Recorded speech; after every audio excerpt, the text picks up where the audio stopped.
I wonder, were you ever scared?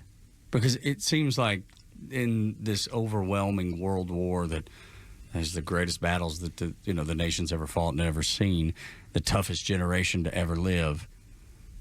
Was there ever a moment that you felt scared? Well, I wouldn't say we were scared. We were prepared how to survive. And that was our concentration. We used to say, we're not concerned about the bullets that have your name on them, but we were concerned about those big ones that said, to whom it may concern. Oh, my goodness. Wow. I love that you can have a sense of humor about it. Me too. I think that's the most appealing part of this conversation is the fact that you're able to laugh in the face of pure evil. I mean, you faced evil as a man, as an army, as a country. You faced evil on this earth, and you're still able to walk away victorious. First of all, back-to-back World War champions, I'd like to point out, for the United States.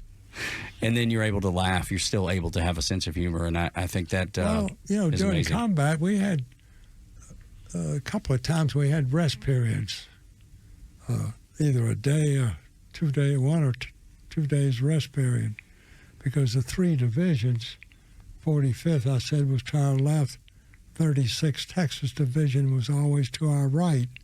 So there was always either 2 or 3 of the divisions that were actually moving ahead. And one division would get a day here, 2 days, and that's the way it worked. And I remember when we captured Würzburg, and we never set up our howitzers inside any city, town, or village. We were always on the outskirts, behind the infantry guys directly in front of us. They were the ones that were inside cities, towns, villages, being delayed or held up by German soldiers.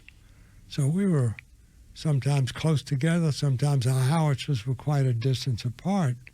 But at Würzburg, after Würzburg was under control, we never went inside the city, but our truck driver and one supply driver drove their trucks closer in, and they saw some warehouse buildings, and they went into one of the warehouse buildings, and they saw cases of French champagne, other cases of miniature jugs of different fruit brandies.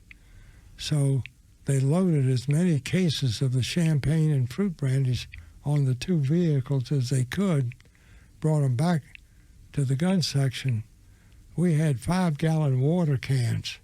Purpose of the water cans was, number one, drink